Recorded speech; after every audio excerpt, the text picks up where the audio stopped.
In the month after the attack on Pearl Harbor, the U.S. Army's 8th Air Force is established in Savannah, Georgia. It has 7 men and no planes. Less than a year later, it is tasked with defeating the most powerful air force in the world, the German Luftwaffe. 26,000 8th Air Force men will die, more than the U.S. Marines lost in all of World War II. Viewer discretion is advised.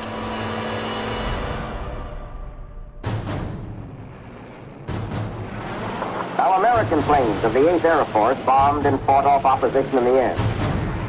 They shot their way into Germany, and they shot their way out again.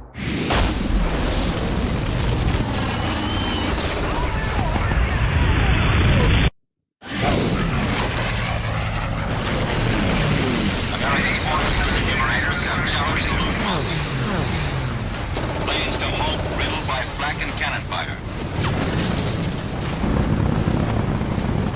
The American Air Force is in the midst of the greatest campaign it may ever fight, breaking the German Air Force.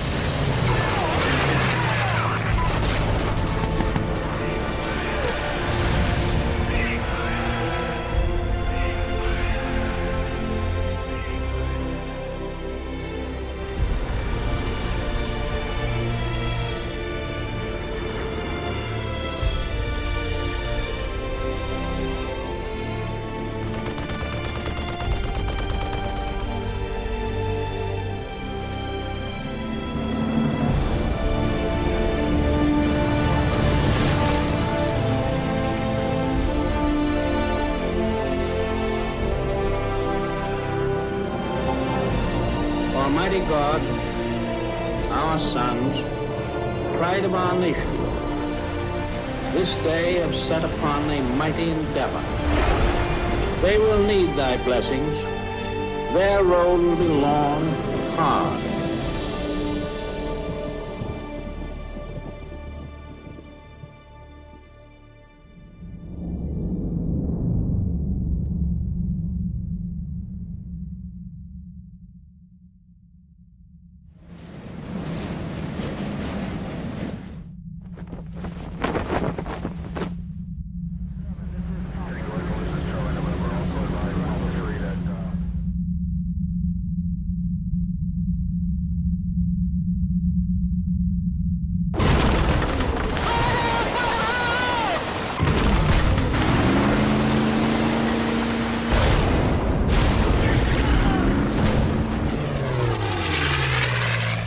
On the morning of June 6, 1944, 250,000 men, packed inside 5,000 ships, fill the English Channel.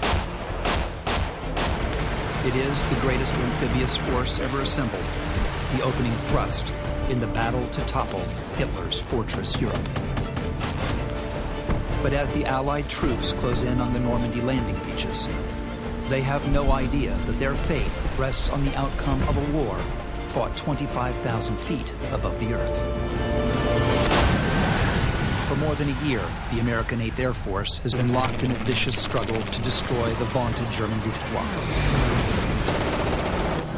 and ensure that hundreds, if not thousands, of enemy planes cannot attack and devastate the fleet on D-Day. Although fought during the light of day, few know the details and the true sacrifices of this battle for aerial supremacy. Only now, as the invasion unfolds, all eyes look towards the skies. Their success, and with them the hopes of millions, depends upon the air war.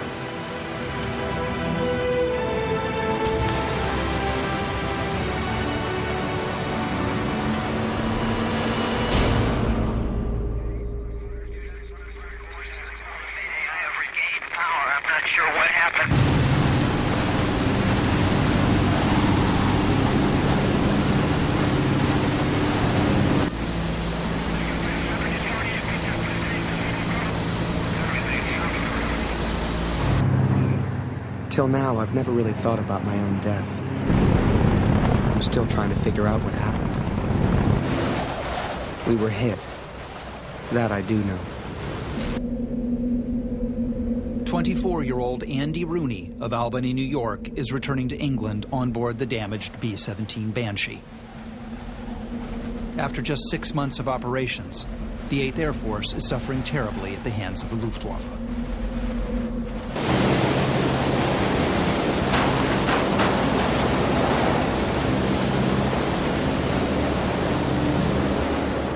There's a hole in Banshee's nose, bigger than my entire fist. Next to me, our navigator is slumped over. I think he might be unconscious. I wasn't trained for something like this. I'm just a reporter.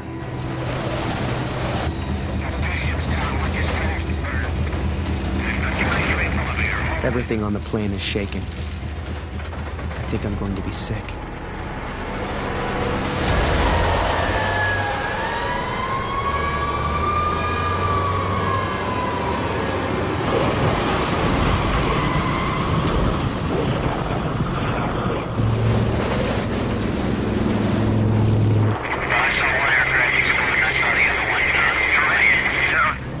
Looking down at those damaged planes, it's tough to tell how successful we've been.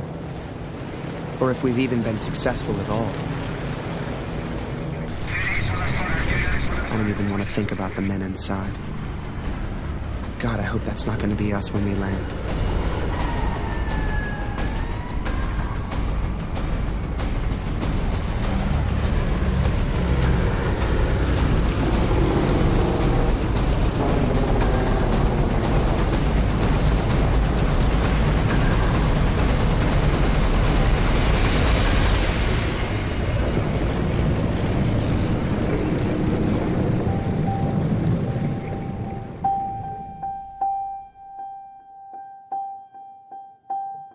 It was a nervous experience to be assigned to go into Germany with one of the bombers.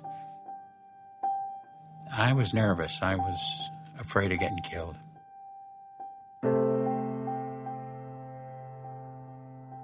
As a reporter for the GI newspaper Stars and Stripes, Rooney has been assigned to cover the air war in England.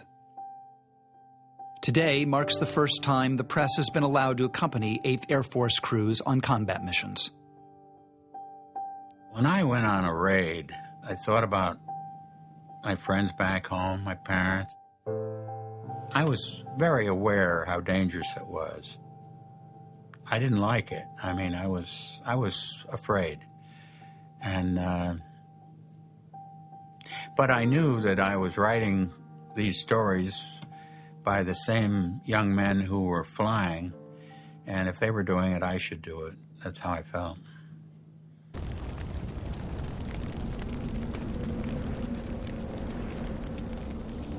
I'm one of the fortunate ones. Of the 59 B-17 bombers that went out, 5 were shot down. 3 B-24 Liberators were also lost. In all, 80 men are gone.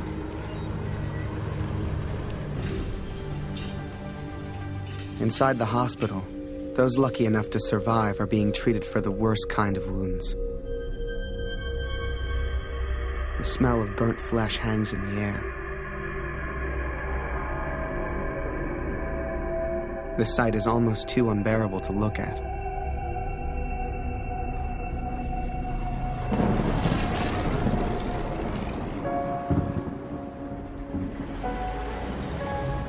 I run into a couple of guys that I know who had just gotten back.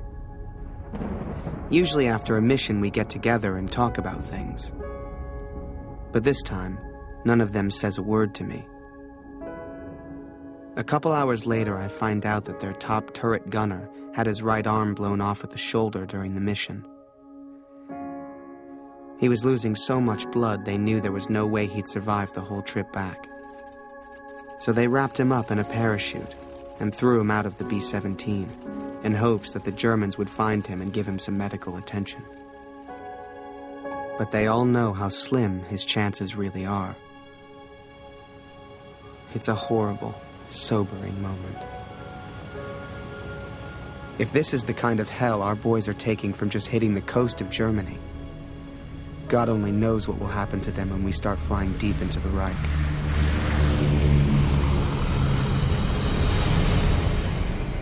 By February of 1943, the 8th Air Force has been launching primarily short, shallow missions for just 6 months. Already, nearly 2/3 of their airmen have been killed, wounded, or captured. But with all of continental Europe under Hitler's control, Allied air forces are the only military branch capable of striking inside his heavily defended walls. If they are to prepare the way for D-Day, 8th Air Force commanders have no choice but to replenish their exhausted force and continue the air war. The only question is, can they keep their men alive long enough to succeed?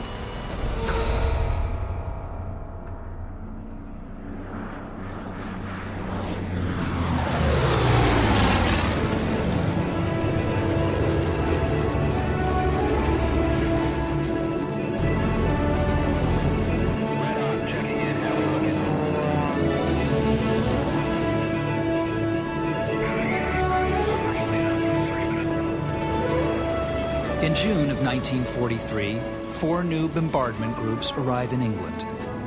Among them is the 100th, a group known stateside for its out-of-control, arrogant hotshots.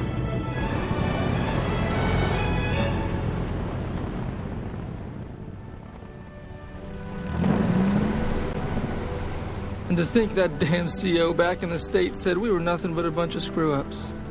God, I wish I could see his face now. Me and my buddy Griffith, we've been together since bombardier training in the States. Now that we're over here, all we can talk about is finally taking it to the Germans. 27-year-old Joe Armanini is a former college football star from Santa Cruz, California. Assigned to a 25-mission tour as a bombardier for the 100th, Armanini's fallen hard for dreams of Air Force glamour, as well as their newest superweapon, the B-17 Flying Fortress. When I saw the B-17, I thought, God, 10 guns. You're indestructible. And this thing looked splendid, that's all I can say. It was just splendid. The first plane I had was all silver because they hadn't painted camouflage on it yet. And it looked so like a guiding light almost. It just shine, the sunshine would shine off the aluminum and it looked great. Our bomber is named El Pistafo, which is pretty much how we plan on making Hitler feel. Being the bombardier is an honor. I mean, the whole point in going out is to hit the target. And with these northern bomb sights, that's definitely not a problem. Hell, we can drop a couple tons straight into a pickle barrel. They're so damn precise.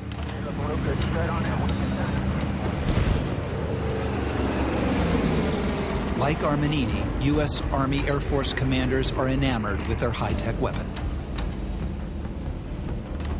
They believe they can use the B-17s to cripple the Luftwaffe through a campaign of daytime precision bombing. Although daytime flying puts the bombers at greater risk of Luftwaffe attacks, they are confident the heavily armed B-17s do not need long-range fighter protection.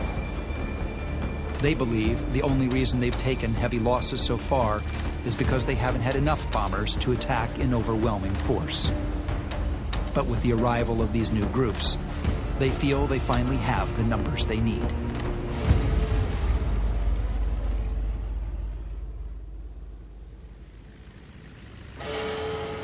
Seems like all we do is train. Every day, the same thing, over and over again. Rumor has it, though, that's all about to change. And we're gonna head out for real any day now. In less than a week, Joe Armanini and the men of the 100th will take part in a 6-day-long combined Allied assault called Blitz Week. More than 1,000 American and British heavy bombers will target German aircraft factories and industrial facilities deeper